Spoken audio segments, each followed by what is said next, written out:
तो आज हम मनी मार्केट देखेंगे। In India money market, okay, money market is an organized sector as well as an unorganized sector. And organized sector include the RBI, commercial bank, cooperative bank, development financial institution, and unorganized sector, money leaders and unregulated non bank. So देखो money market जो है वो money को संभालते हैं, money को regulated करते हैं। जैसे कि मनी मार्केट में RBI, ठीक है, यहाँ पे RBI दिखा है। RBI commercial bank, cooperative bank, financial bank money के ट्रांजैक्शन करते हैं, जिसे ज़रूरत होते है उसे पैसे देते हैं, जिन्हें इन्वेस्टमेंट करनी है उसे पैसे लेते हैं, और सब कुछ काम जो है वो लीगल कॉन्स्टिट्यूटली करते हैं। ठीक है, ये हो गया ऑर्गेनाइज सेक्टर।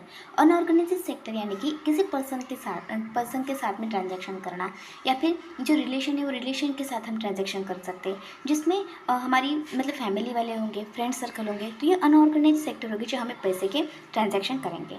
ठीक है, money market is a market for the leading and borrowing short term funds. अच्छा, तो मनी मार्केट में सिर्फ शॉर्ट टर्म पीरियड के लिए ही ट्रांजैक्शन की जाती है, 12 मंथ के पहले। ठीक है, 12 मंथ के बाद जो भी ट्रांजैक्शन होंगे उसे कैपिटल मार्केट या फिर लॉन्ग टर्म इन्वेस्टमेंट कहा जाता है। और it is a market for the near money, trade bills, government security, promissory notes and less risk with the maturity period. अच्छा, तो इसमें लेस रिस्क का है और मैच्योरिटी पीरियड होने के बाद में हमारे पैसे प्लस इंटरेस्ट हमें मिल जाएंगे। इसमें ट्रेजरी बिल भी आती है और प्रोमिसरी नोट्स यानी क्या, किसी भी बिजनेस वाले को अगर बिजनेस वाले ने मतलब ट्रांजैक्शन करते वक्त प्रोमिसरी नोट्स दिए, यानी कि कैश नहीं दिए, जो भी ट्रांजैक्शन है, गुड्स जो है हमने परचेस कर लिए लेकिन हमने कैश नहीं दिया, कैश दिया तो हमने प्रोमिसरी नोट दे दिया कि 1 ईयर के बाद या फिर मैं 6 मंथ के बाद आपके पैसे जो लौट दूंगा। ये हो गया मनी मार्केट। अभी मनी मार्केट के जो भी इंस्ट्रूमेंट रहते हैं वो देखेंगे। ठीक है, तो पहला जो इंस्ट्रूमेंट है वो है बॉन्ड। बॉन्ड जो है एक इंडिविजुअल पर्सन को बैंक से, गवर्नमेंट से, कंपनी से, कहीं से भी हमें बॉन्ड जो है हम परचेस कर सकते हैं। अब ये परचेस करना या फिर इशू करना कैसे करते हैं देखो, तो हमारे पास अगर ज़्यादा पैसे सेविंग है 1 लाख रुपीज़, हम इन्वेस्टमेंट कर देंगे, हमें इंटरेस्ट मिल जाएगा 1 लाख प्लस 10,000 रुपये इंटरेस्ट। ये हो गया हमारा बॉन्ड।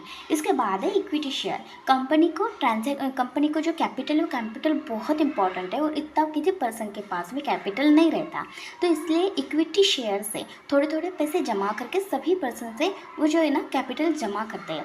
तो ये जो इक्विटी शेयर है, किसी पर्सन के पास ज़्यादा सेविंग रही तो शेयर परचेस कर सकते हैं, उससे कंपनी से डिविडेंड ले सकते हैं, और डिविडेंड के तो share held by the individual, तो ऐसे शेयर हम खरीदी कर सकते हैं। उसके बाद है डेरिवेटिव्स जो है फ्यूचर के लिए, उसके बाद स्वैप और इस refer to the financial security के लिए होते हैं, फ्यूचर के लिए होते हैं।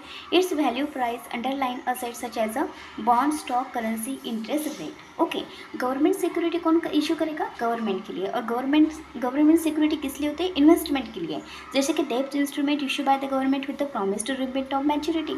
ये मनी मार्केट ही ऐसा है कि जो मैच्योरिटी होने के बाद में हमारी मतलब एक पैसे हमने ले लिए या फिर दे दिए, तो डेब्ट instrument issue government with the promise to repayment of the maturity, यानी कि पैसे इन्वेस्टमेंट करने के बाद में जो भी मैच्योरिटी होंगी 6 मंथ, 3 मंथ, 7 मंथ, उसके बाद हमारे पैसे हमें प्लस इंटरेस्ट के साथ वापस मिल जाएंगे।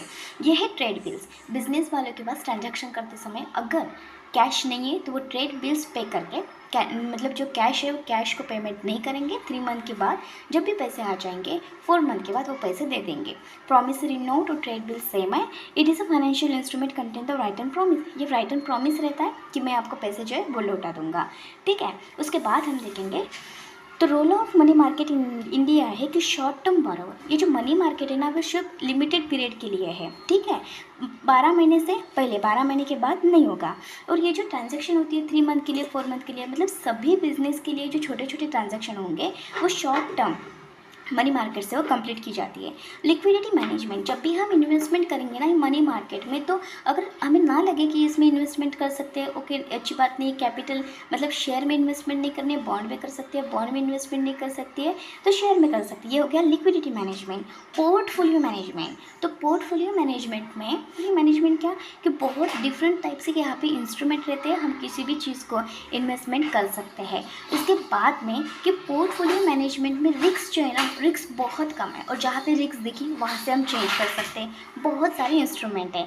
इक्विलिब्रियम मैकेनिज्म मीन्स किसी के पास सेविंग रहती है तो किसी को लोन चाहिए होता है, तो जो जिसे सेविंग करनी है तो वो सेविंग करेंगे और इंटरेस्ट लेंगे। ठीक है, विदाउट एनी रिस्क और जिसे लोन चाहिए वो लोन भी लेंगे और प्लस इंटरेस्ट देंगे। तो ये दोनों को पास लाने का काम इक्विलिब्रियम मैकेनिज्म, ये जो कैरेक्टरिस्टिक है वो मनी मार्केट करता है। उसके बाद financial requirement of the government, अगर गवर्नमेंट को फाइनेंशियल रिक्वायरमेंट है, कुछ फाइनेंस चाहिए, तो ट्रेजरी बिल पे करके, ट्रेजरी बिल इशू करके फाइनेंशियल रिक्वायरमेंट को पूरा कर सकता है।